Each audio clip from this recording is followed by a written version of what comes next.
ایک موضوع ہے توکل علی اللہ اور تعلق باللہ، اللہ رب العالمین پر بھروسہ کرنا اور خود اللہ رب العالمین کا بن کر ہو جانا۔ اس اہم موضوع کی وضاحت کے لیے میں بڑے ہی ادب و احترام کے ساتھ فضیلت الشیخ مصطفیٰ اجمل مدنی حفظہ اللہ، استاد حدیث جامعہ اسلامیہ کوسہ ممبرہ کو دعوت دیتا ہوں، آپ آئیں اور اپنے موضوع توکل علی اللہ اور تعلق باللہ پر روشنی ڈالیں۔ السلام علیکم ورحمۃ اللہ وبرکاتہ۔ ان الحمد لله نحمده ونستعينه ونستغفره ونؤمن به ونتوكل عليه ونعوذ بالله من شرور انفسنا ومن سيئات اعمالنا، من يهده الله فلا مضل له ومن يضلله فلا هادي له، وأشهد أن لا إله إلا الله وحده لا شريك له، وأشهد أن محمدا عبده ورسوله، أما بعد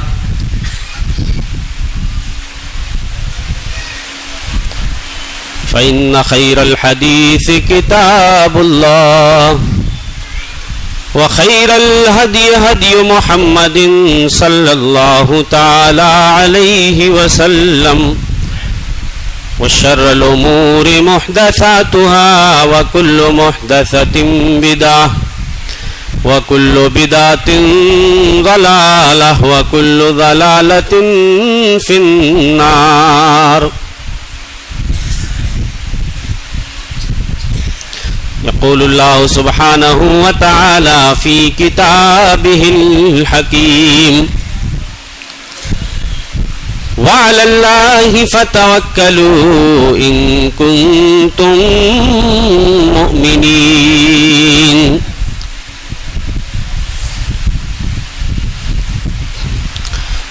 معزز علماء کرام، حاضرین عظام،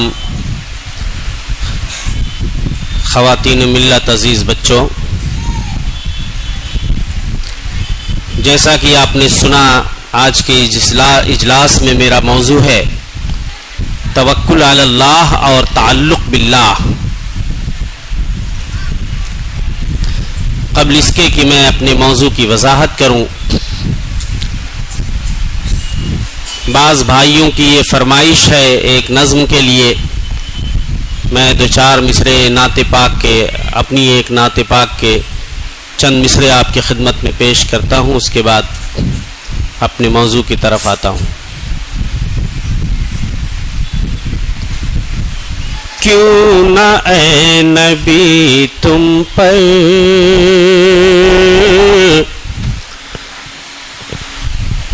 جان نثار ہو جائے، کیوں نہ اے نبی تم پر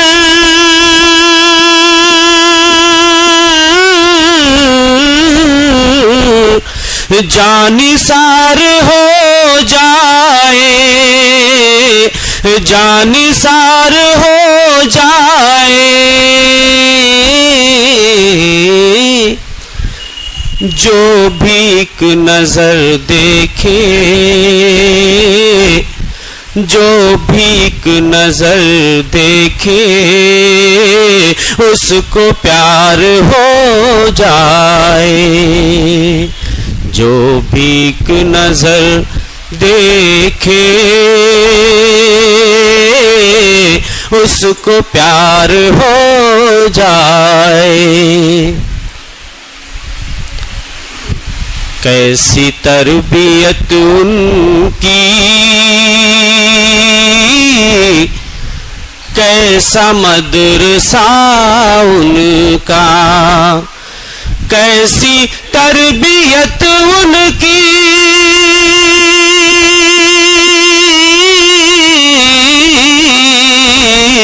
کیسا مدرسہ ان کا، کیسا مدرسہ ان کا، بدسلوک عربی،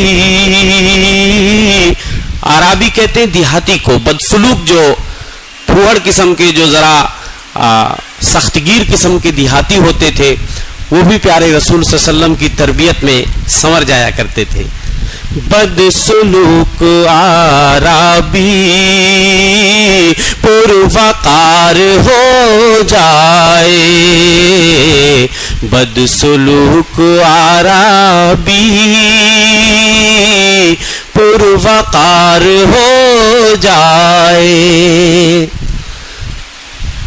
لاکھ کوئی بزدل ہو، حرب و ضرب سے خائف، لاکھ کوئی بزدل ہو،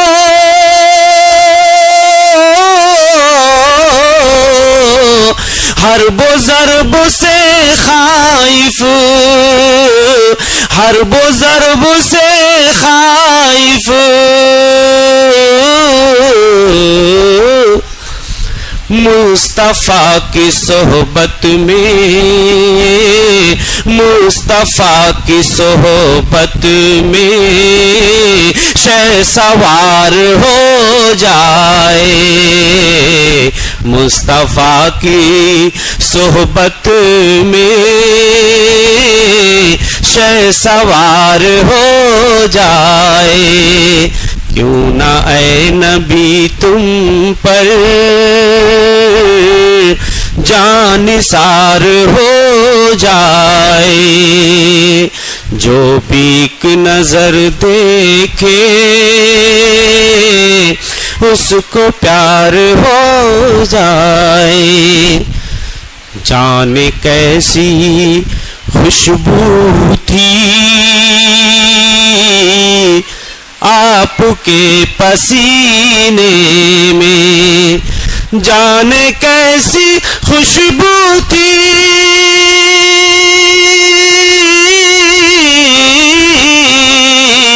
آپ کے پسینے میں، آپ کے پسینے میں.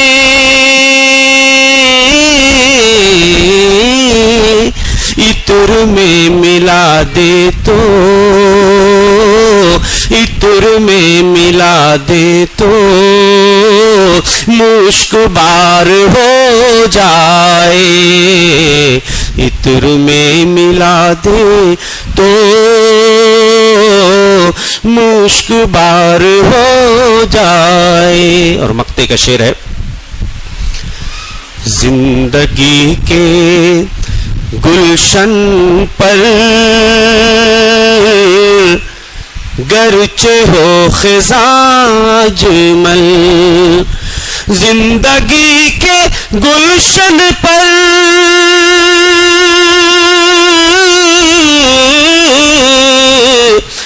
گرچہ ہو خزاں اجمل، گرچہ ہو خزاں اجمل،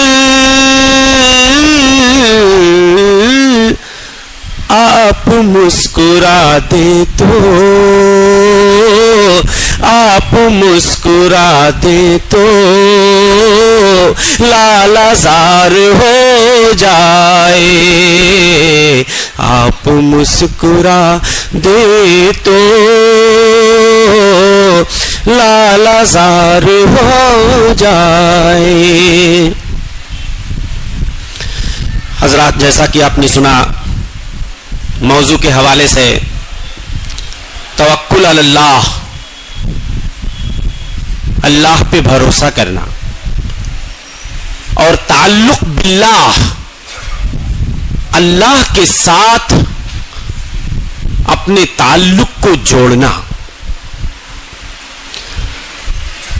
اگر آج ہم مسلمانوں کے حالات کا جائزہ لیں تو یہ محسوس ہوتا ہے کہ مسلمانوں کا توکل اللہ پر کمزور ہو چکا ہے، بھروسہ کمزور ہو چکا ہے، اللہ سے تعلق کا بندھن اور رشتہ کمزور ہوتا جا رہا ہے. جس طرح طرح اللہ پہ توکل کرنا چاہیے اس طرح ہم مسلمان نہیں کر رہے ہیں. اور جس طرح اللہ سے ہمیں لو لگانا چاہیے, اللہ سے اپنے رشتے کو مضبوط کرنا چاہیے, اللہ سے اپنے تعلق کو جس طرح جوڑنا چاہیے, ہم مسلمان اس طرح اللہ سے اپنا تعلق نہیں جوڑ رہے ہیں. چنانچہ آپ دیکھیں گے تھوڑی سی پریشانی کسی مسلمان بھائی پہ آتی ہے, اپنا دین ایمان بیچ دیتا ہے, عقیدے کا سودا کر لیتا ہے. تھوڑی سی پریشانی آئی, ہونا تو یہ چاہیے تھا کہ اس پریشانی میں مسلمان صرف ایک اللہ کو پکارے, ایک اللہ سے لو لگائے, ایک اللہ سے اپنے تعلق کو استوار کرے اور اس الہ العالمین رب العالمین پہ اپنا توکل اور بھروسہ رکھے. ایسا مسلمان نہیں کر رہے ہیں. حالانکہ جس شخص کا اللہ پہ توکل اور بھروسہ ہوتا ہے صحیح معنوں میں, جو مسلمان اللہ سے اپنے تعلق کو جوڑتا ہے, اللہ اسے پریشانیوں سے نجات دیتے ہیں, اس کی مشکلیں آسان کر دیتے ہیں, اس کی مرادیں پوری کر دیتے ہیں, اس کی جھولیاں بھر دیتے ہیں.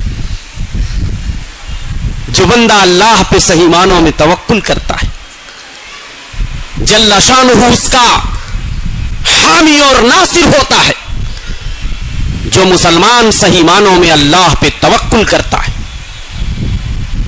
اللہ جل شانہ اس کا بہترین وکیل ہوتا ہے, اس کا کفیل ہوتا ہے.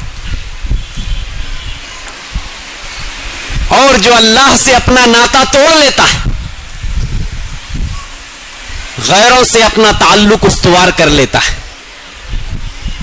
غیروں کی دہلیز پہ جو جبھی سائی کرنے پہنچ جاتا ہے, تھوڑی سی مشکل آئی غیروں کو پکارنا شروع کر دیتا ہے, غیروں کو حاجت روا اور مشکل کشا سمجھنے لگتا ہے.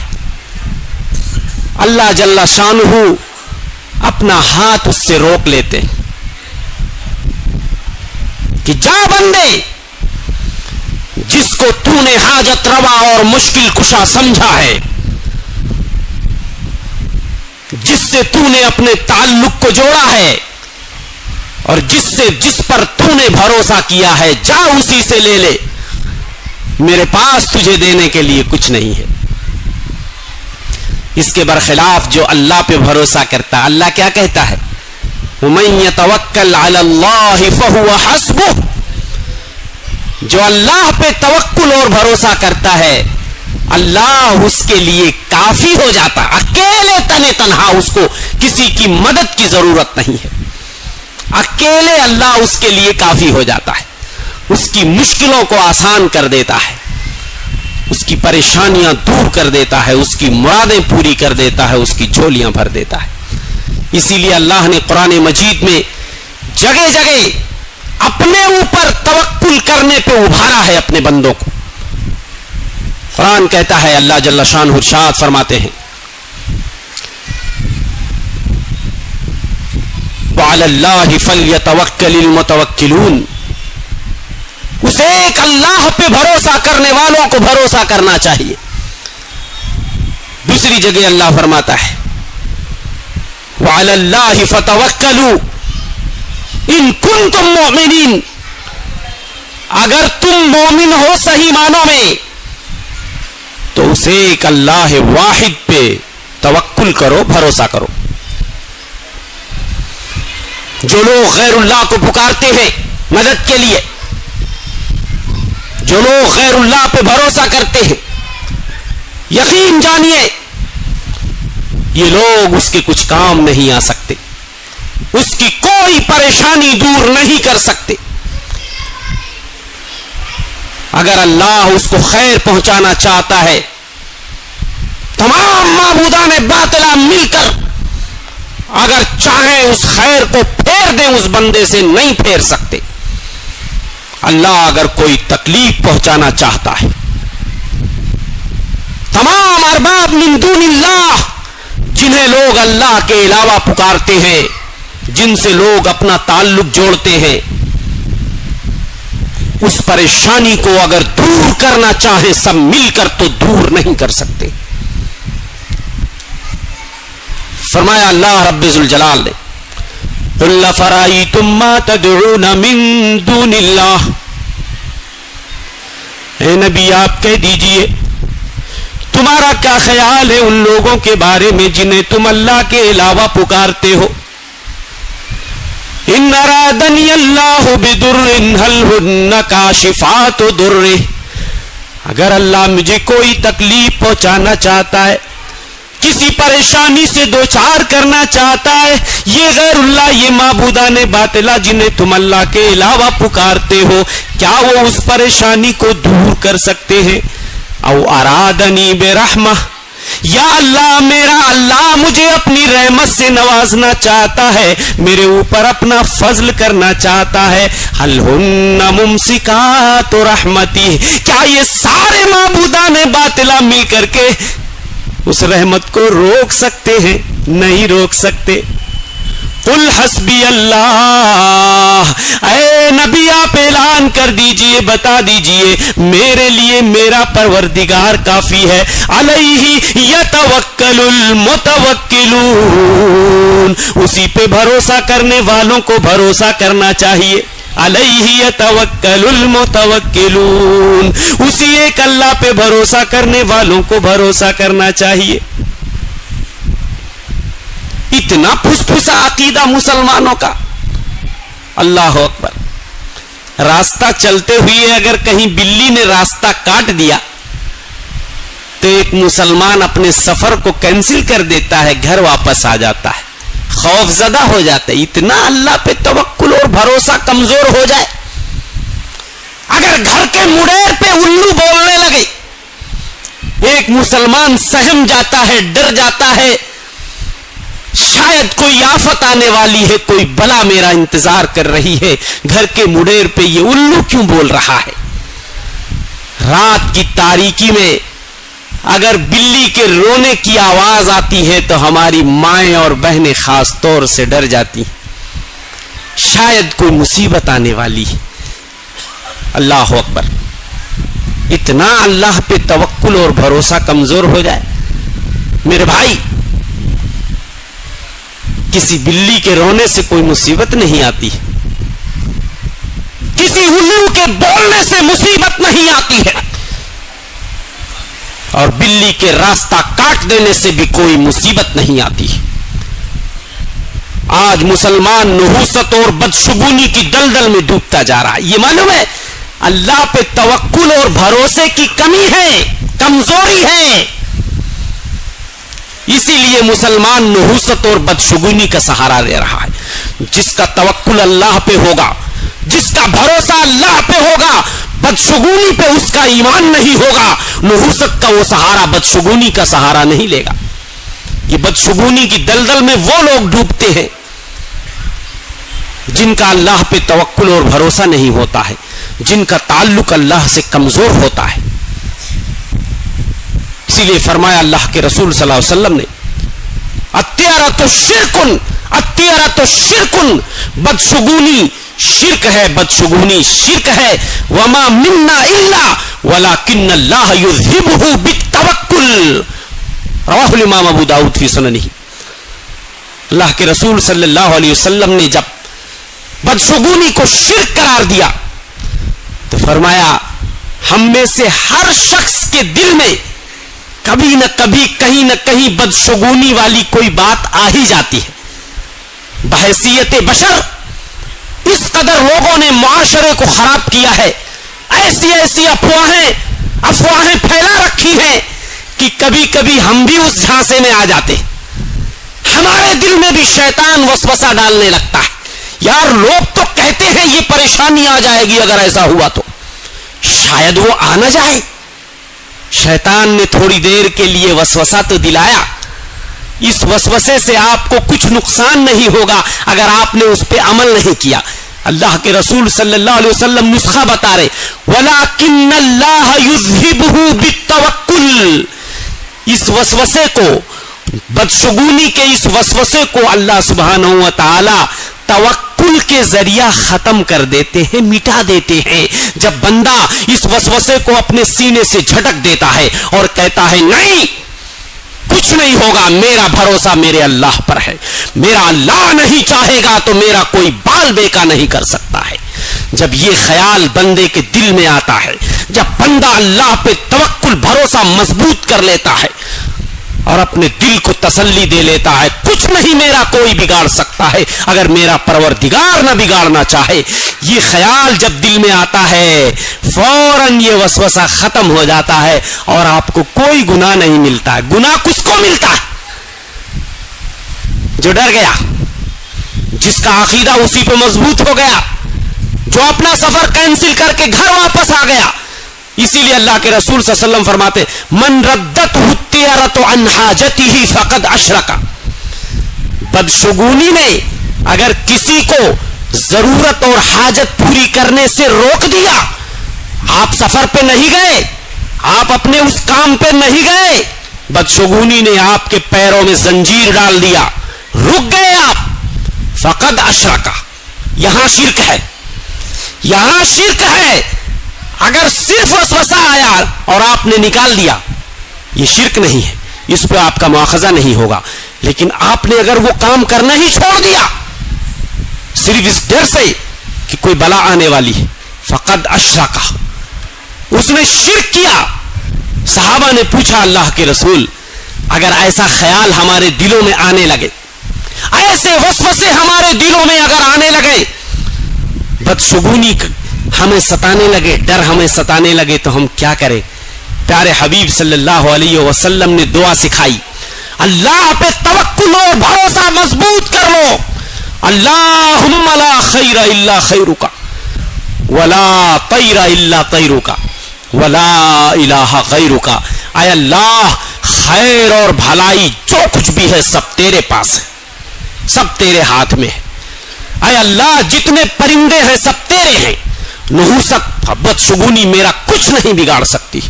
ولا الہ غیرک، اے اللہ تیرے علاوہ کوئی معبود، کوئی پرستش کے لائق نہیں ہے.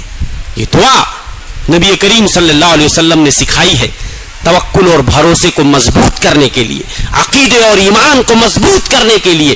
جب کبھی وسوسہ آئے تو ہم یہ دعا پڑھ لیں. آئیے میں آپ کو بتاتا ہوں اللہ پہ توکل اور بھروسہ مضبوط کرنے کے وسائل کیا ہیں، اس کے ذرائع کیا ہیں، کیسے ہم اللہ پہ اپنے توکل کو مضبوط کریں گے، اللہ سے اپنے تعلق کو جوڑیں گے. اس کے کچھ وسائل ہیں، میں آپ کو بتاتا ہوں. نمبر 1، پہلا وسیلہ اللہ پہ توکل اور بھروسہ مضبوط کرنے کے لیے، اللہ سے اپنے تعلق کا بندھن مضبوط کرنے کے لیے، اللہ سے اپنے رشتے کو جوڑنے کے لیے پہلا وسیلہ اور ذریعہ یہ ہے کہ ہم اللہ کی صحیح معرفت حاصل کریں.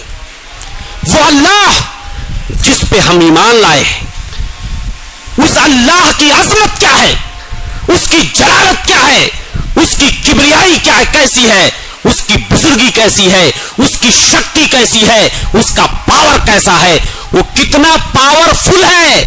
ارے جب پاور کا اندازہ ہوگا تو ہی آپ صحیح معنوں میں اس پہ بھروسہ کرو گے. اور جن کا بھروسہ اس اللہ واحد پر نہیں ہے، انہیں اللہ کی عظمت کا پتہ نہیں ہے، اس کی جلالت کا پتہ نہیں ہے، اس کی کبریائی کا پتہ نہیں ہے، اس کی شکتی اور پاور کا ان کو پتہ ہی نہیں ہے.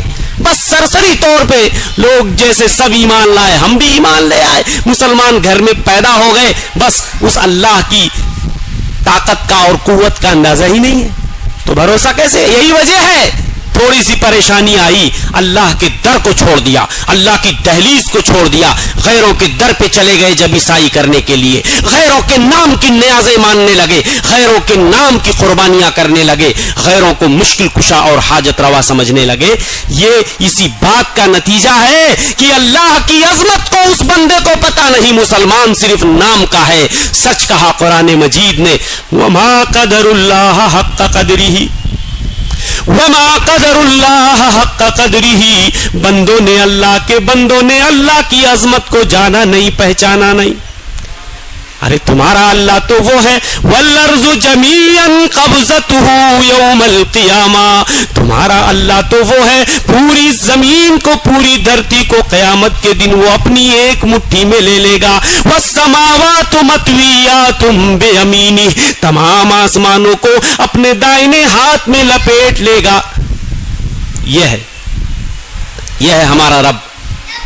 صحیح بخاری شریف میں موجود ہے اس آیت کا شان نزول۔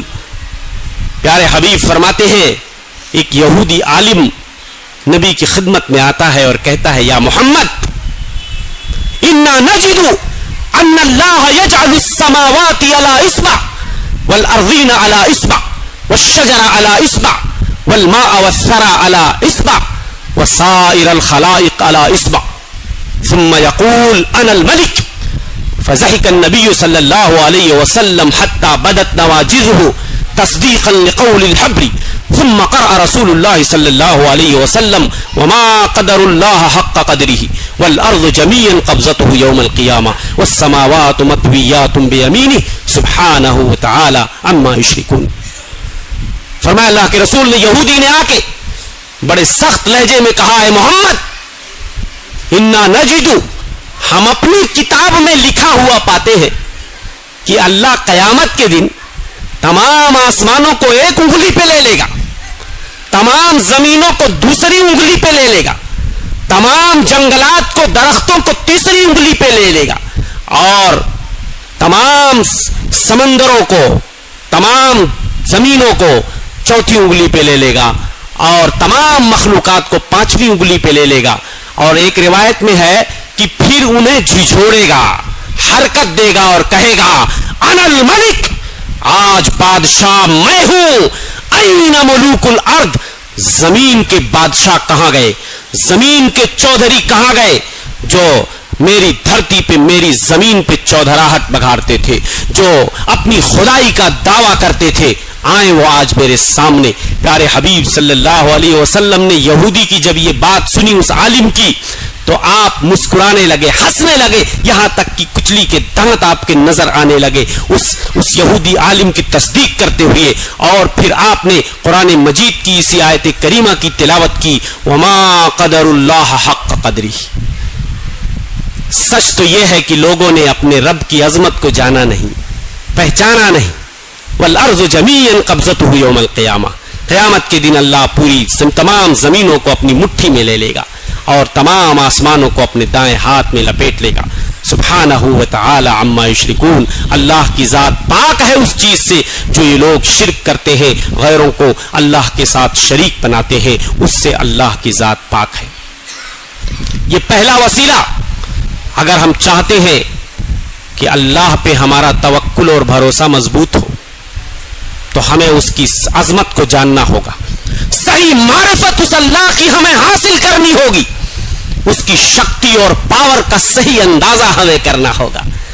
کس طرح آج مسلمان عقیدہ توحید کی دھجیاں اڑا رہا ہے، اللہ سبحانہ و تعالی کی شان میں مسلمان کس طرح گستاخیاں کر رہا ہے۔ آج ولیوں کے مقام کو نبیوں سے اوپر بڑھایا جا رہا ہے، نبیوں کو مقام الوہیت پہ سرفراز فائز کیا جا رہا ہے۔ یہ اللہ کی شان میں گستاخی نہیں تو کیا ہے؟ نبیوں کو وہ مقام دو جو نبیوں کا مقام ہے، اور اللہ کو وہ مقام دو جو اللہ کا مقام ہے۔ اگر تم نے نبی کو اٹھا کر اللہ کے مقام پہ رکھ دیا، تم نے اللہ کی شان میں گستاخی کی۔ اسی لیے لوگ کہتے ہیں وہی جو مستوی عرش تھا خدا بن کر، اتر پڑا ہے مدینے میں مصطفیٰ بن کر۔ بتائیے، اللہ کی شان میں گستاخی نہیں ہے تو کیا ہے؟ لوگوں کو اللہ کی عظمت کا پتہ ہی نہیں ہے، صحیح معرفت ہی نہیں ہے۔ میں مانتا ہوں، میں یہ مانتا ہوں اے عقل والو کہ میرا محمد خدا نہیں ہے، مگر یہ سچ ہے اے عقل والو کہ وہ خدا سے جدا نہیں ہے۔ نعوذ باللہ من ذالک۔ ایسے ایسے گندے عقیدے آج مسلمانوں کے، اپنے اس اللہ کی عظمت کو مسلمانوں نے جانا نہیں، اس کی جلالت شان کو مسلمانوں نے پہچانا نہیں، اس اللہ کو بس مٹی کا مادھو بنا کر کے لوگوں نے بٹھا دیا۔ وہ عرش پہ بیٹھا ہے، وہ اکیلا ہے، لینا دینا اس کا کام نہیں ہے، لینا ہے ہمیں جو کچھ لے لیں گے محمد سے۔ اللہ کے پلڑے میں وحدت کے سوا کیا ہے؟ نعوذ باللہ۔ وحدت مطلب اکیلا پن، اللہ بس اکیلا ہے، عرش پہ بیٹھا ہے، مستوی ہے، لینا ہے ہمیں جو کچھ لے لیں گے محمد سے۔ میرے بھائیوں، کب مسلمان اللہ پہ توکل کرنا سیکھے گا؟ کب مسلمان اپنے اللہ سے تعلق جوڑنا سیکھے گا؟ کب مسلمانوں کو اللہ کی عظمت کا احساس ہوگا؟ اللہ کی جلالت شان کا، اس کی شکتی اور پاور کا مسلمان کب احساس کرے گا؟ آج مسلمان ذلت و پستی میں ہے، پوری دنیا میں مسلمان ذلیل ہو رہے ہیں۔ یہ نتیجہ ہے، عقیدہ توحید سے دوری کا نتیجہ ہے۔ مسلمان عقیدہ توحید کی دھجیاں اڑا رہا ہے، اللہ کی ذات و صفات میں شریک کر رہا ہے، اللہ کے ساتھ غیروں کو شریک کر رہا ہے۔ یہی وجہ ہے اللہ کی رحمت نہیں آ رہی ہے، اللہ کا فضل مسلمانوں کے اوپر نہیں ہو رہا ہے، اللہ کا ساتھ مسلمانوں کے اوپر۔ ارے جب مسلمان صحیح معنوں میں اللہ پہ توکل ہی نہیں کرے گا تو رحمت آئے گی کہاں سے؟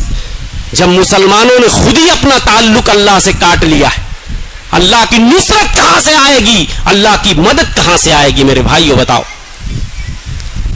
اللہ پہ توکل اور بھروسے کو مضبوط کرنے کا ایک وسیلہ،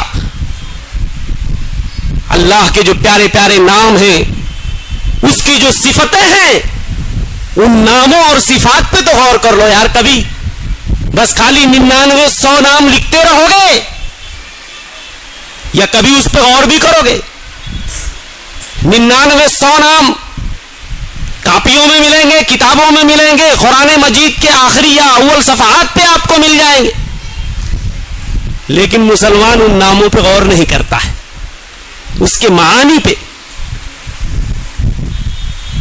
رزاق اس کی صفت ہے، پتا ہے مسلمان کو، جب وہ رزاق ہے تو غیروں کے در پہ تم جب عیسائی کیوں کرتے ہو، روزیاں کیوں مانگتے ہو غیروں سے؟ اس کا مطلب تم نے اس نام کا مطلب ہی نہیں سمجھا۔ وہ رزاق ہے تو صرف نام کا رزاق ہے۔ جب تم صحیح معنوں میں اس نام کا مطلب سمجھو گے تب تم اس سے تعلق جوڑو گے، اسی سے روزی مانگو گے، اسی سے کھانا مانگو گے، اسی سے کپڑا مانگو گے، اسی سے بیماریوں میں شفا مانگو گے، اسی سے بیٹا مانگو گے، اسی سے بیٹی مانگو گے، کسی اور کے در پہ جب عیسائی کرنے کے لیے نہیں جاؤ۔ جب تم پڑھتے ہو اللہ غفور الرحیم ہے، بس صرف نام کے لیے پڑھتے ہو، اس کی رحمت کا تمہیں اندازہ ہی نہیں ہے، اس کی بخشش کا تمہیں اندازہ ہی نہیں ہے، اس کی مغفرت کا تمہیں اندازہ ہی نہیں ہے، وہ اپنے بندوں کو کتنا معاف کرنے والا ہے۔ اللہ تو کہتا ہے اے نبی میرے بندوں کو بتا دو، نبئ عبادی انی انا الغفور الرحیم، میرے بندوں کو بتا دو میں غفور الرحیم ہوں، میرے علاوہ کوئی نہ غفور ہے نہ رحیم ہے۔ بندوں کو اللہ کی رحمت کا اگر اندازہ ہو جائے، اللہ کی شفقت کا اندازہ ہو جائے، تو بندہ کبھی اپنے رب کا دربار نہیں چھوڑے گا، اپنے رب کی دہلیز نہیں چھوڑے گا، کسی اور دہلیز پہ اپنا سر جھکانے کے لیے نہیں جائے گا۔ اللہ کی رحمت، اللہ اکبر، وہ اللہ نے خود کہہ دیا وہ ارحم الراحمین ہے، تمام رحم کرنے والوں میں سب سے زیادہ۔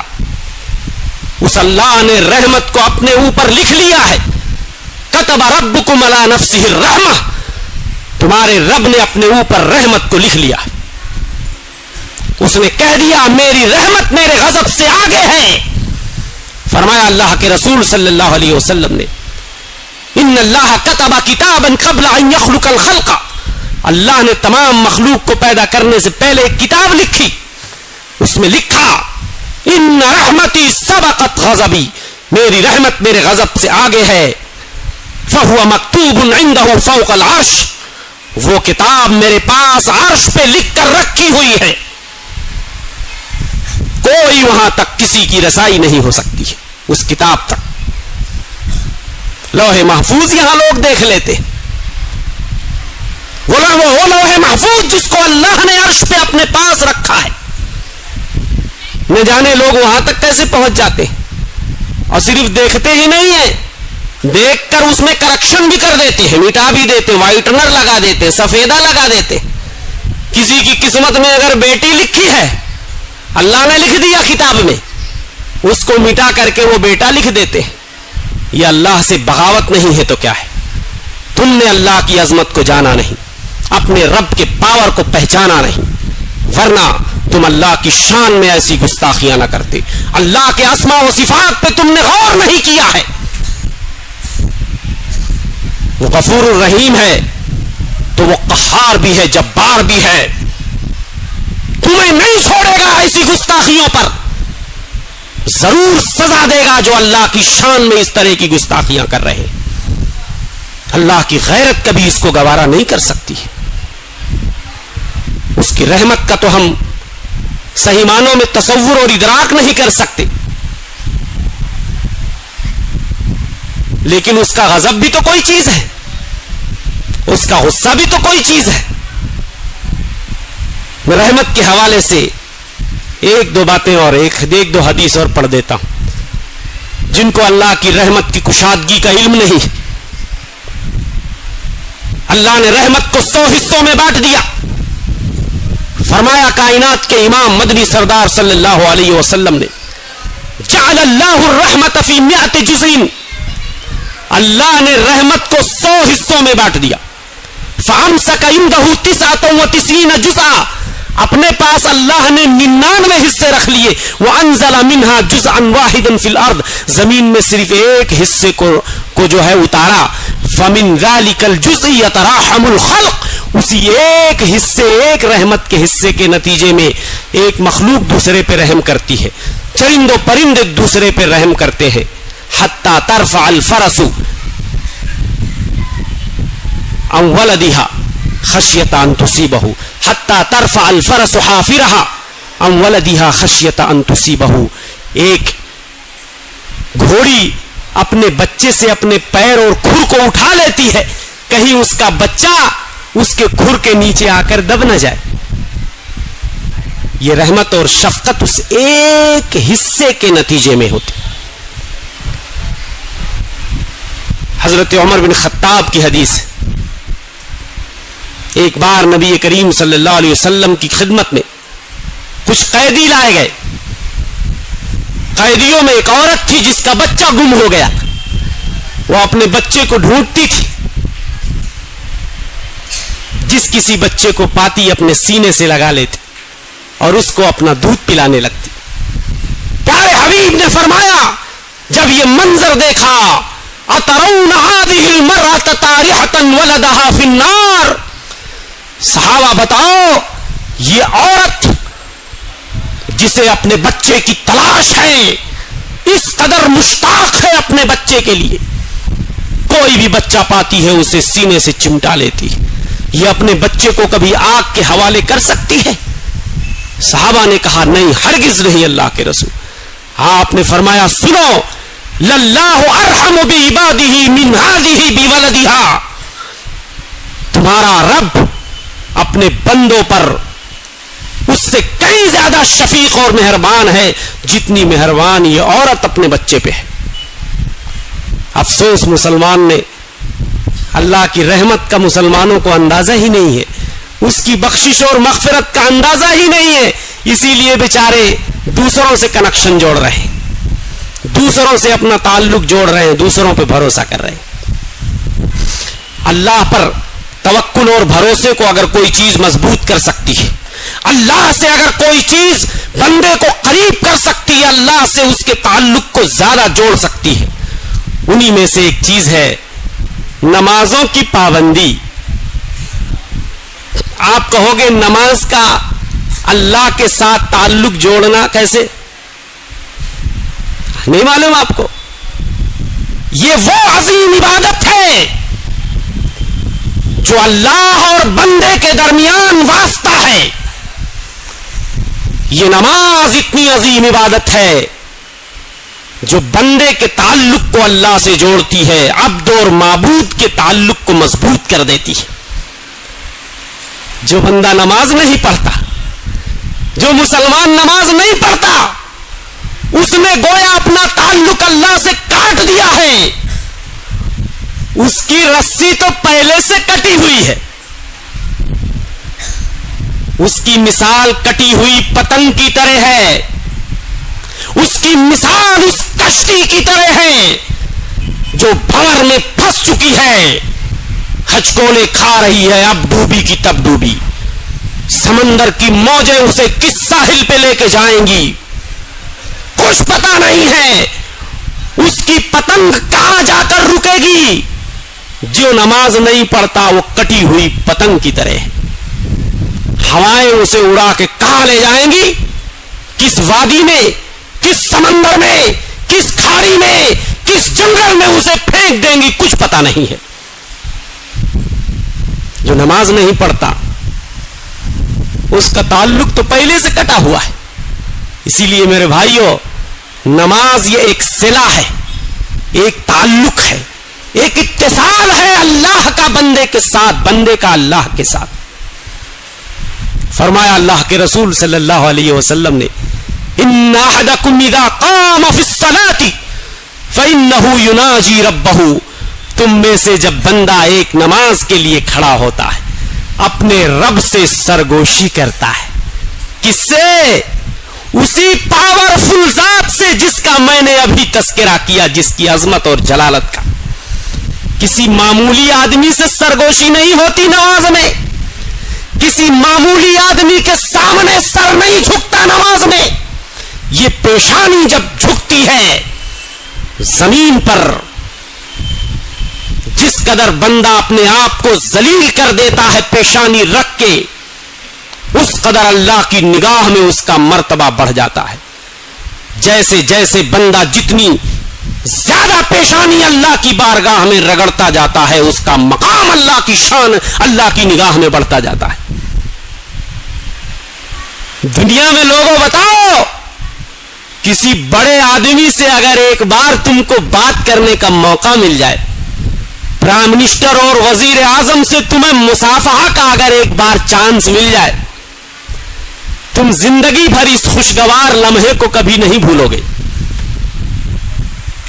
پیپر میں چھپوا دو گے، مجھے وزیر اعظم سے ملاقات کرنے کا شرف حاصل ہے. اللہ اکبر. لیکن افسوس مسلمانوں، دنوں رات میں 5 مرتبہ یہ نمازیں تمہیں اللہ سے ملانے کا کام کرتی ہے، جو تمام بادشاہوں کا بادشاہ ہے، جو تمام شہنشاہوں کا شہنشاہ ہے.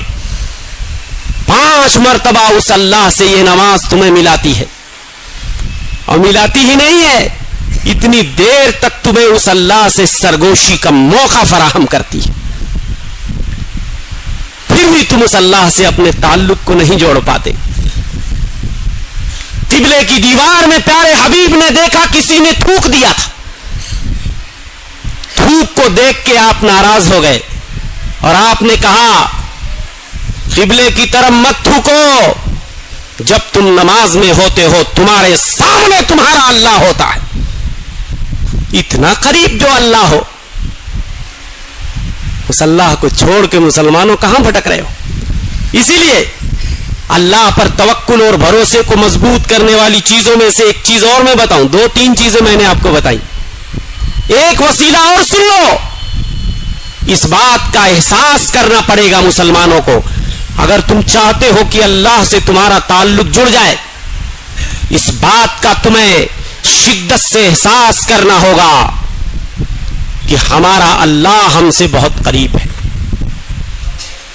جب تم اللہ کو قریب سمجھو گے تو اسی پہ بھروسہ کرو گے.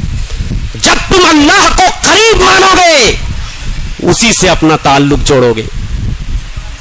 اور اسی لیے قرآن نے اپنے محبوب کو اللہ نے حکم دیا وَإِذَا سَأَلَكَ عِبَادِي عَنِّي فَإِنِّي قَرِيبٌ.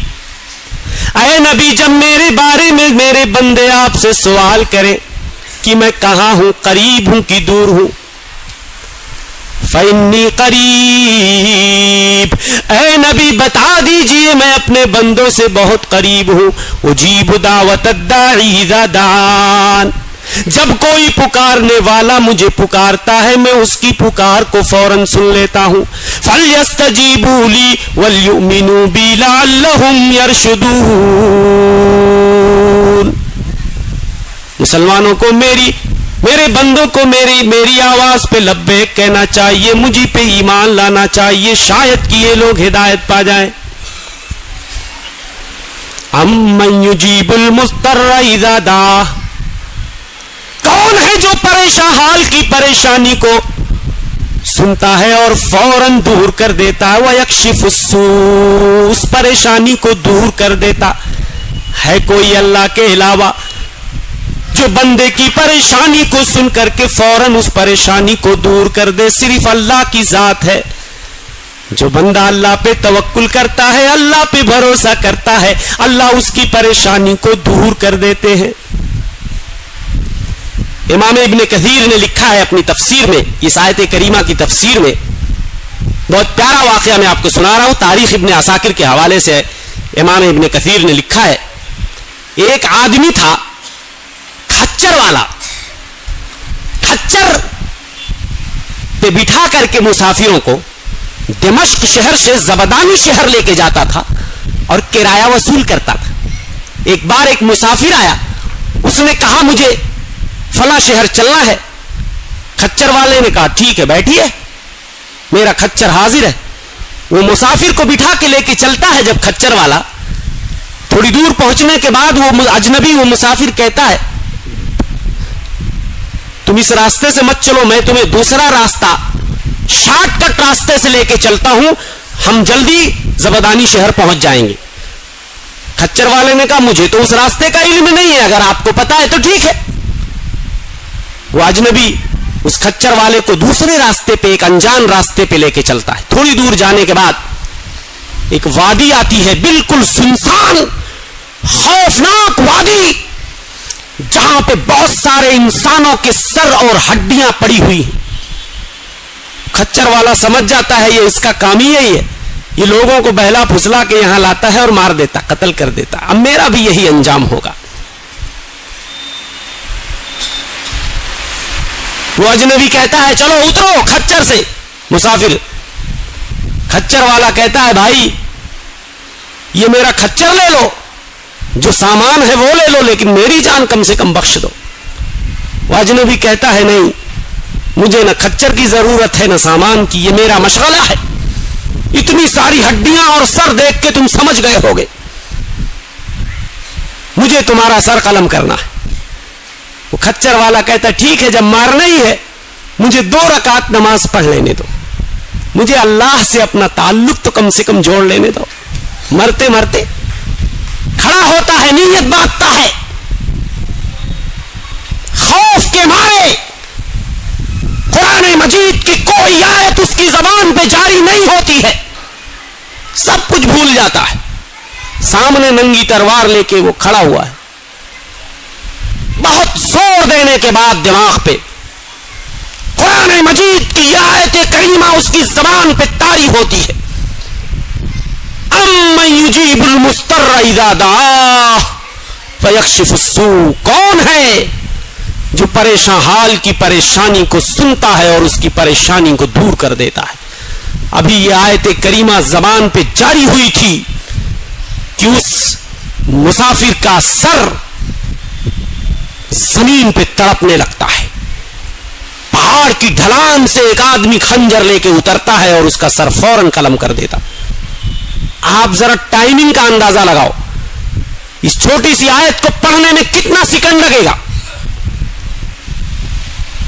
کھچر والا حیران ہو جاتا ہے, میرے بھائی تم کون اور کہاں سے آئے؟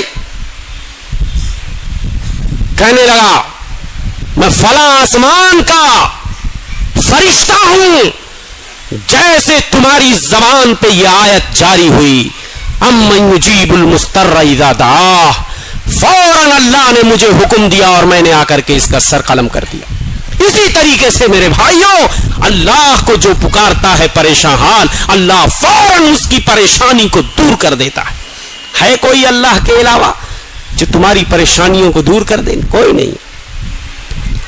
یہ چند وسیلے میں نے آپ کو بتائے ہیں، چند ضابطے اور طریقے اصول میں نے بتائے ہیں، اگر ان پہ بندہ عمل کرے تو اللہ پر توکل اور بھروسہ اس کا مضبوط ہو جائے گا اور اس کا تعلق اللہ سے جڑ جائے گا۔ اور بھی وسائل ہیں، میں اختصار کے پیش نظر انہی پہ اکتفا کرتا ہوں۔ آئیے اللہ پہ توکل اور بھروسے کی چند جھلکیاں، چند واقعات قرآنی آیات کی روشنی میں، واقعات کی روشنی میں، احادیث کی روشنی میں آپ کی خدمت میں پیش کرنا چاہتا ہوں۔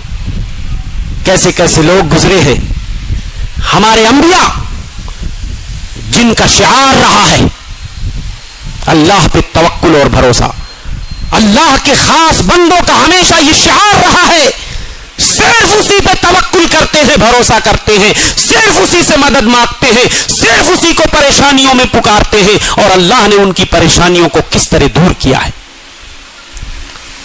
حضرت موسیٰ کی ماں کا واقعہ آپ قرآن میں پڑھتے ہو۔ فرعون کو جب بتایا گیا ایک بچہ تمہاری سلطنت میں پیدا ہونے والا ہے جس کے ہاتھوں پہ تمہاری بادشاہت کا خاتمہ ہو جائے گا، فرعون جو بھی بچہ پیدا ہوتا اس کو قتل کر دیتا۔ حضرت موسیٰ کی جب ولادت ہوئی، ان کی ماں ڈرنے لگی کہ میرے بچے کا بھی یہی حشر ہونے والا ہے، اب کیا ہوگا؟ اللہ نے حضرت موسیٰ کی ماں کے پاس وحی بھیجی،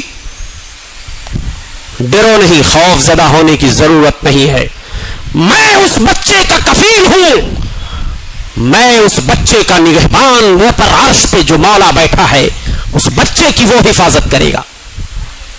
قرآن کہتا ہے وَأَوْحَيْنَا إِلَىٰ أُمِّ مُوسَىٰ وَأَوْحَيْنَا إِلَىٰ أُمِّ مُوسَىٰ أَنْ أَرْضِعِيهِ، ہم نے موسیٰ کی ماں کے پاس یہ وحی بھیجی، تم اس بچے کو دودھ پلاتی رہو، فَإِذَا خِفْتِ عَلَيْهِ فَأَلْقِيهِ فِي الْيَمِّ، اور جب تمہیں خوف لاحق ہو جائے، کوئی پریشانی لاحق ہو جائے تو اس بچے کو ایک ڈبے میں بند کر کے سمندر کی موجوں کے حوالے کر دینا، ڈرنا نہیں۔ وَلَا تَخَافِي وَلَا تَحْزَنِي، او موسیٰ کی ماں ڈرنا نہیں، غمزدہ مت ہونا، دل چھوٹا نہیں کرنا، اِنَّا رَادُّوهُ إِلَيْكِ، ہم اسے تمہاری طرف لوٹانے والے ہیں، وَجَاعِلُوهُ مِنَ الْمُرْسَلِينَ، اور اس بچے کو ہم نبی اور رسول بنانے والے ہیں۔ حضرت موسیٰ کی ماں نے دھڑکتے ہوئے دل کے ساتھ، سوچو کہاں سے وہ کلیجہ لایا ہو، کہاں سے وہ کلیجہ، کہاں سے وہ جگر پیدا ہوا ہوگا حضرت موسیٰ کی ماں کے سینے میں، کہاں سے عزم و حوصلہ لائی ہوں گی۔ ایک دکھیاری عورت اپنے بچے کو ایک صندوق میں بند کر کے سمندر کی موجوں کے حوالے کر دیتی ہے۔ یہ اللہ پہ توکل نہیں تھا، اللہ پہ بھروسہ نہیں تھا تو کون سی چیز اس معصوم بچے کو سمندر کی طغیانی موجوں کے حوالے کرنے پہ مجبور کر رہی تھی؟ یہ توکل اور بھروسہ اگر اللہ پہ ہو جائے تو ہر خوف و ہراس بندے کے دل سے نکل جاتا ہے۔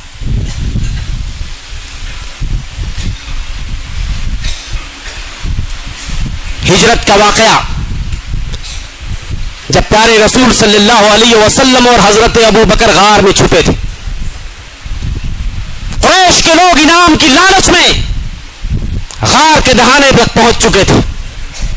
حضرت ابو بکر نے کہا لو ان احدہم نظر تحت قدمین لابصرنا، اللہ کے رسول اگر یہ مشرک اگر یہ اپنے قدم کو دیکھ لیں گے تو ہمیں دیکھ لیں گے۔ پیارے حبیب نے کہا او ابو بکر، گھبرانے کی کیا ضرورت ہے، پریشان ہونے کی کیا ضرورت ہے؟ ما ظنک یا ابا بکر باثنین اللہ ثالثہما، او ابو بکر تمہارا کیا خیال ہے ان دو لوگوں کے بارے میں جن کا تیسرا اللہ ہوتا ہے، جن کا تیسرا نگہبان اللہ ہوتا ہے؟ یہ توکل نہیں تھا تو کیا تھا؟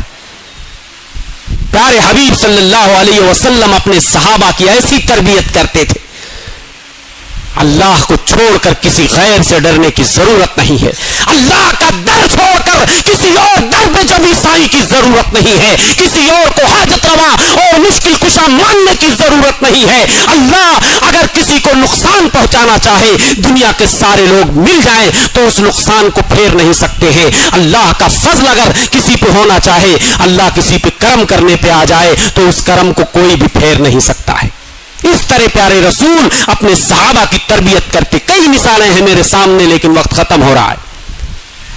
میں توکل کی جھلکیاں آپ کو دکھاتا چل رہا ہوں. حضرت ایوب کا توکل, اللہ سے ان کا تعلق 1-2 سال نہیں, پورے 18 سال تک شدید قسم کی بیماری میں مبتلا. مفسرین نے لکھا ہے اتنی بھیانک بیماری ان کو لاحق ہو گئی تھی, اور صرف بیماری ہی نہیں, آزمائش در آزمائش. ایک طرف صحت اور تندرستی چھن گئی, سارے لوگوں نے, رشتہ داروں نے, ناتے داروں نے تعلق کاٹ لیا. اٹھا کے جہاں لوگ کوڑا کرکٹ پھینکا کرتے تھے وہاں پہ ان کو ڈال دیا گیا تھا. صرف ایک بیوی تھی جو خدمت پہ مامور تھی بیچاری. 18 سال تک شدید بیماری میں, لیکن اپنے دل اور زبان سے کبھی بھی اللہ کے ذکر سے غافل نہیں رہے. حضرت ایوب کبھی بھی ایک حرف شکایت زبان پہ نہیں لائے. اولاد کی نعمت بھی, کئی بیٹے اللہ نے انہیں عطا کیے تھے, وہ سارے بیٹے بھی ایک ایک کر کے چھن گئے. ساری نعمت جاگیر تھی, پراپرٹی تھی, کھیتی باڑی, معاشی, ساری نعمتیں ایک ایک کر کے چھنتی چلی گئی. حضرت ایوب مگر انہوں نے کبھی اللہ سے اپنے تعلق کو کاٹا نہیں. اور جب امتحان میں پاس ہو گئے, اللہ اکبر, قرآن نے اس کا نقشہ کھینچا ہے. وَأَيُّوبَ إِذْ نَادَى رَبَّهُ أَنِّي مَسَّنِيَ الضُّرُّ وَأَنْتَ أَرْحَمُ الرَّاحِمِينَ. یاد کرو حضرت ایوب کو, جب انہوں نے اپنے رب کو پکارا, او اللہ مجھے تکلیف لاحق ہوئی ہے, او اللہ مجھے پریشانی لاحق ہوئی ہے, تو ہی رحم کرنے والا ہے, تیرے در کے علاوہ کوئی سہارا نہیں ہے. فاستجبنا له, ہم نے ان کی پکار سن لی. فکشفنا ما به من ضر وآتیناه اهله ومثلهم معهم رحمة من عندنا وذکرى للعابدین. ہم نے ان کی پکار سن لی اور ہم نے جو کچھ آل و اولاد اور جو کچھ ان کی نعمت ان سے چھنی تھی سب کچھ میں نے ان کو لوٹا دیا, بلکہ ڈبل کر کے لوٹا دیا. رحمتا من عندنا, یہ ہماری طرف سے خاص رحمت تھی. وذکرى للعابدین. دوسری جگہ اللہ فرماتا ہے وَاذْكُرْ عَبْدَنَا أَيُّوبَ إِذْ نَادَى رَبَّهُ أَنِّي مَسَّنِيَ الشَّيْطَانُ بِنُصْبٍ وَعَذَابٍ. ہمارے بندے ایوب کو یاد کرو جب انہوں نے اللہ سے دعا کیا, اے اللہ شیطان نے مجھے تکلیف پہنچائی ہے, اے اللہ شیطان نے مجھے تکلیف پہنچائی ہے. اللہ کی طرف سے حکم ہوتا ہے اُرْكُضْ بِرِجْلِكَ ہادا مغتسل بارد وشراب. بیوی کہیں گئی تھی کام سے, چھوڑ کے انہیں بٹھا کے اللہ کا حکم آ پہنچا. ایوب اپنی ایڑی کو رگڑو, جو چشمہ پانی کا نکلے گا اسی سے اپنے جسم پہ اس کو ڈال لو اور تھوڑا سا پی لو. اللہ اکبر, پورا بدن چمچماتا ہوا, پہلے سے زیادہ اچھا. بیوی لوٹ کے آتی ہے, دیکھتی ہے, کہتی ہے بھائی میں نے اپنے شوہر کو میں یہاں چھوڑ کے گئی تھی, تمہیں پتا ہے جب وہ تندرست تھے تو تم سے ان کی شکل بہت ملتی جلتی تھی. کہنے لگے ارے میں ہی تمہارا شوہر ہوں, میں ہی ایوب ہوں, اللہ نے میری پریشانی سن لی اور مجھے اس تکلیف سے نجات دے دیا. اللہ اکبر. وہ مچھلی والے نبی کیا قرآن میں نہیں پڑھتے؟ حضرت یونس جنہیں عراق کی سرزمین موصل کے نینوا بستی کی طرف بھیجا گیا تھا. نینوا ایک بستی تھی موصل کی سرزمین میں, حضرت یونس کو وہاں بھیجا گیا تھا. حضرت یونس دعوت و تبلیغ کرتے رہے, اللہ کی طرف بلاتے رہے, مگر قوم اللہ پہ ایمان نہیں لائی. حضرت یونس غصہ ہو کے بستی چھوڑ کے نکل گئے. ابھی اللہ کا حکم نہیں آیا تھا, اللہ نے نہیں کہا تھا یونس بستی چھوڑ دو. حضرت یونس کو احساس ہوا مجھ سے غلطی ہوئی ہے, سمندر میں کشتی پہ سوار ہو گئے. ادھر ان کی بستی والوں کو جب احساس ہوا ہمارے نبی ہمیں چھوڑ کے چلے گئے ہیں, اب تو اللہ کا عذاب آ ہی جائے گا. بستی والے اپنے بچوں کو, اپنے مویشیوں کو, سب کو لے جا کے ایک چٹیل میدان میں اللہ سے الہا وزاری کرتے ہیں, روتے ہیں, گڑ گڑاتے ہیں. اللہ ان سے عذاب کو دور کر دیتا ہے. اور ادھر حضرت یونس کا یہ حال کہ کشتی ہچکولے کھانے لگتی ہے, اب ڈوبی کی تب ڈوبی. کشتی والے قرآن اندازی کرتے ہیں, نام حضرت یونس کا نکلتا ہے. کشتی والے ان کو پھینکتے نہیں ہیں. اتنے شریف انسان کو ہم کیسے دریا کی طغیانی موجوں کے حوالے کر دیں. جب دوبارہ قرآن اندازی, تیسری مرتبہ قرآن اندازی, حضرت یونس ہی کا نام نکلتا. حضرت یونس اپنے آپ کو خود ہی سمندر کی موجوں کے حوالے کر دیتے ہیں, چھلانگ لگا دیتے. قرآن کہتا ہے وَظَنُّونِي الذَّهَبَ مُغَاضِبًا. حضرت یونس کو یاد کرو, مچھلی والے نبی کو, جب وہ ناراض ہو کے اپنی بستی چھوڑ کے بھاگ گئے تھے. فَظَنَّ أَن لَّن نَّقْدِرَ عَلَيْهِ, انہیں یہ خیال ہوا ہم ان پہ قدرت نہیں رکھتے. فَنَادَى فِي الظُّلُمَاتِ أَن لَّا إِلَٰهَ إِلَّا أَنتَ سُبْحَانَكَ إِنِّي كُنتُ مِنَ الظَّالِمِينَ.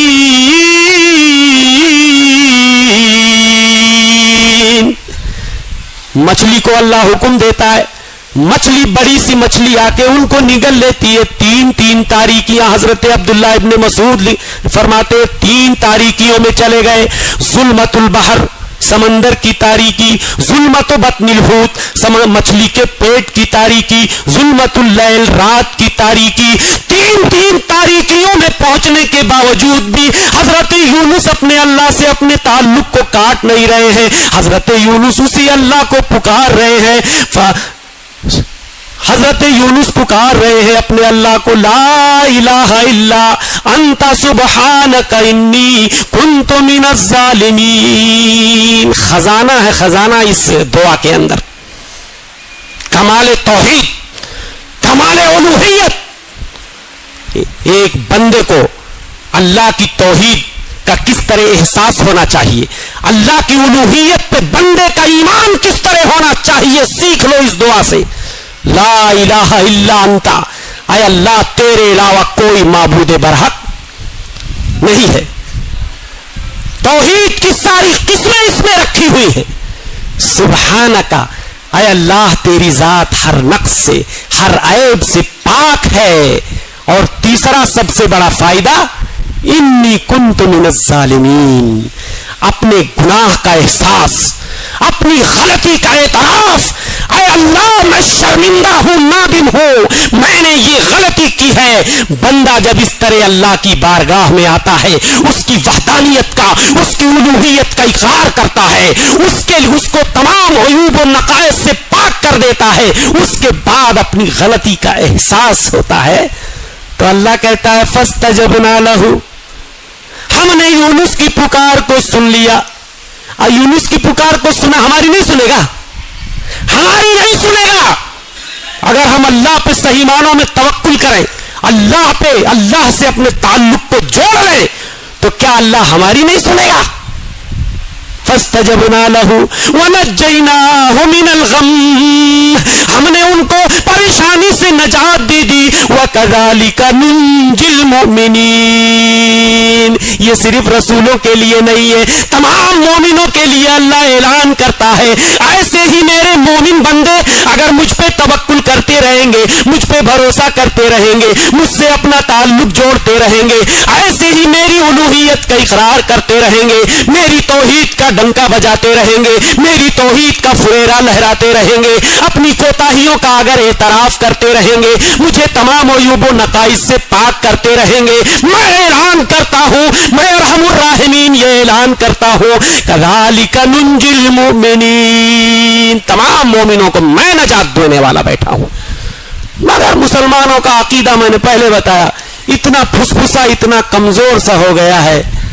اللہ سے تعلق کا بندھن اتنا کمزور ہے، ایک معمولی ہوا کا جھونکا اگر آتا ہے تو اللہ سے تعلق کا بندھن ٹوٹ جاتا ہے. مسلمان یہاں وہاں کٹی پتنگ کی طرح بھٹکنے لگتا ہے. اس کا حشر کیا ہوگا، انجام کیا ہوگا اللہ جانے. طوفانی ہوائیں اسے اڑا کے کہاں لے جائیں گی، کہاں پھینک دیں گی، یہ تو اللہ کو پتا ہے.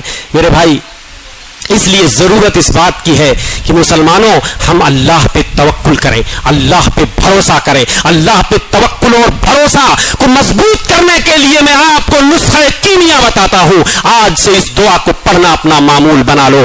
حسبی اللہ، حسبنا اللہ و نعم الوکیل. حسبنا اللہ. اللہ پہ توکل اور بھروسے کو مضبوط کرنے کے لیے اس سے بہترین دعا آپ کو نہیں ملے گی. حسبنا اللہ. کوئی پریشانی آئے میرے لیے میرا اللہ کافی ہے. وہ نعم الوکیل کتنا بہترین کارساز ہے. حضرت ابراہیم کو جب آگ میں ڈالا گیا تھا تو حضرت ابراہیم نے یہی دعا پڑھی تھی، حسبنا اللہ و نعم الوکیل. اور جب قریش نے، مکہ والوں نے پوری تیاری کے ساتھ مسلمانوں پہ حملہ کرنے کی کوشش کی تھی، ابو سفیان نے غزوہ حمراء الاسد میں بہت سارے لوگوں کی خدمات کو لے کر کے مسلمانوں میں یہ افواہ پھیلانے کی کوشش کی کہ اب ہم مسلمانوں پہ حملہ کرنے والے ہیں، مگر مسلمان ڈرے نہیں. ہمارے نبی نے اور نبی کے صحابہ نے بیک زبان کہا حسبنا اللہ و نعم الوکیل. یہ دعا ابراہیم خلیل اللہ کی بھی ہے، محمد خلیل اللہ کی بھی ہے.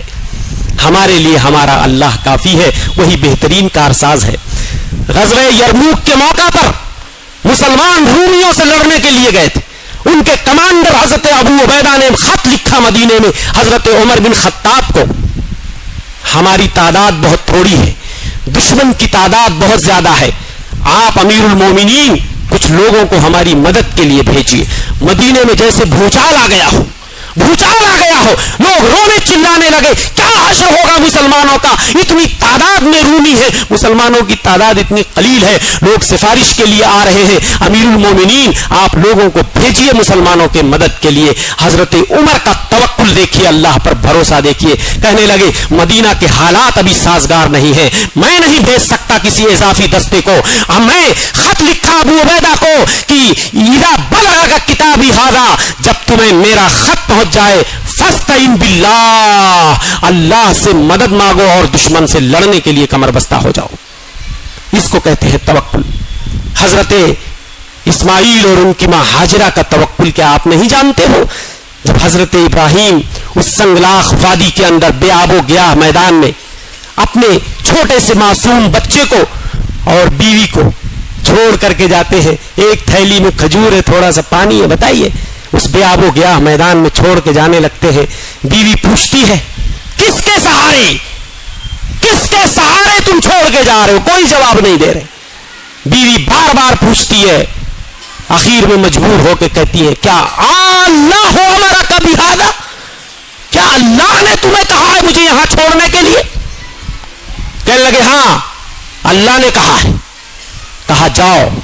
اذن لا یضیعنا، جب اللہ نے کہا ہے تو ہمیں ضائع نہیں کرے گا.